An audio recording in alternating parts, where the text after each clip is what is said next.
ദശാംശ സംഖ്യകളുടെ ഹരണം 253.62 253.62 ഹരിക്കണം 12. 253.62 ഹരിക്കണം 12. ഇവിടെ നമ്മൾ 253.62 12 കൊണ്ടാണ് ഹരിക്കേണ്ടത്.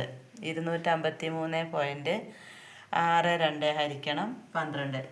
അപ്പോൾ നമുക്ക് ഇവിടെ ദശാംശത്തിന് മുമ്പുള്ള സംഖ്യകൾ നോക്കാം. അതായത് ഇടതുവശത്തു നിന്നാണല്ലോ ഹരണം തുടങ്ങുക. ഇടതുവശത്തു നിന്നാണ് ഹരണം തുടങ്ങുക. അപ്പോൾ 253 എന്നുള്ളത് സംഖ്യയും 62 എന്നുള്ളത് ദശാംശ സംഖ്യയുമാണ്. ഇത് എണ്ണൽ സംഖ്യയും ഇത് ദശാംശ സംഖ്യയാണ്. അപ്പോൾ നമുക്കറിയാം 2-ൽ 12 ഇല്ല. അപ്പോൾ നമ്മൾ 0 ചേർത്തു. ഇനി 25-ൽ എത്ര 12 ഉണ്ട് നോക്കണം. 25-ൽ എത്ര 12? 2 12 24 അപ്പോൾ 2 ഇട്ടു. ഈ 2 4 ഈ 1 2. അതിൻ്റെ ചോടെ 12-നെ 2 കൊണ്ട് ഗുണിച്ചിട്ടു. എന്നിട്ട് കുറയ്ക്കുമ്പോൾ 25-ന്ന് 24 കുറയ്ക്കണം. 5-ന്ന് 4 പോയാൽ 1, 2-ന്ന് 2 പോയാൽ 0. ഇനി അടുത്ത അക്കം ഇറക്കിയിടുക. ഏതാണ്? 3. അപ്പോൾ അതെത്രയായി? 13ആയി. ഇനി 13-ൽ എത്ര 12 ഉണ്ട് നോക്കാം. 13-ൽ ഒരു 12 ആണ്. 1, ഒരു 2 2, ഒരു 1 1. ഇനി കുറയ്ക്കുക. 13-ന്ന് 12 കുറയ്ക്കണം. 3-ന്ന് 2 പോയാൽ 1, 1-ന്ന് 1 പോയാൽ 0. ഇനി അടുത്ത അക്കം എന്ന് പറയുന്നത് ദശാംശത്തിന് ശേഷം ഉള്ള സംഖ്യയാണ് 6. അപ്പോൾ നമ്മളിവിടെ ദശാംശം ഒന്നും ഇടണ്ട. ഇവിടെ 6 ഇറക്കിയിട്ടു. ഇനി ആൻസർ എഴുതുമ്പോൾ ദശാംശത്തിന് ശേഷമുള്ള സംഖ്യയാണ് 6 എന്നുള്ളത് കൊണ്ട് നമ്മളിവിടെ ദശാംശം ഇട്ടിട്ടാണ് അതുകൊണ്ടുള്ള ഫലം എഴുതാവൂ.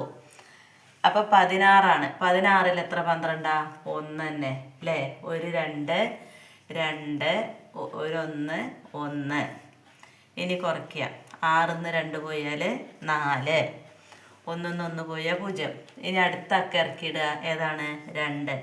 അപ്പം 42ആയി. 42-ൽ എത്ര 12 ഉണ്ട്? 3 ഇട്ട് നോക്കാം നമുക്ക്. 3 3 2 6, 1 3, 36 കിട്ടി. ഇനി കുറയ്ക്കുമ്പോൾ 2-ന്ന് 6 പോവില്ല. 12-ന്ന് 6 പോയാൽ 6. ബാക്കി ഇവിടെ 3 ഉള്ളൂ. 3-ന്ന് 3 പോയാൽ 0. ഇനി അക്കങ്ങളൊന്നും ഇറക്കിയിടാൻ ഇല്ല. വേണമെങ്കിൽ നമുക്കിതിൽ ഒരു 0 കൂടി ഇട്ടിട്ട് ഇത് 60 എന്നാക്കിയിട്ട് ചെയ്ത് നോക്കാം.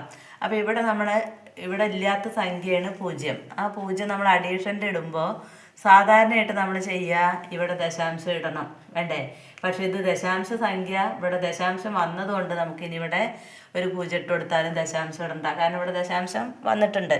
അപ്പോൾ 60-ൽ എത്ര 12 ഉണ്ട് നോക്കാം. 5 5 12 60. ഇനി 5-നെ 12 കൊണ്ട് ഗുണിക്കുക. I 2 10-ന് 0 balance 1, I 1 5 1 6.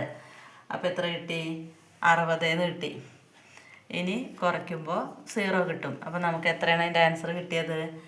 251.62 സമം 2 ഹരിക്കണം 12 സമം 21.135. 253.62 ഹരിക്കണം 12 സമം 21.135.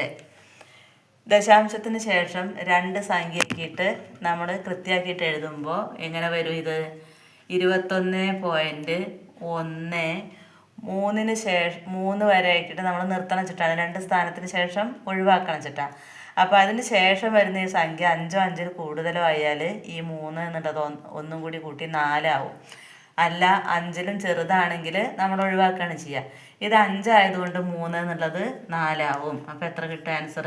21.14 ആൻസർ കിട്ടും.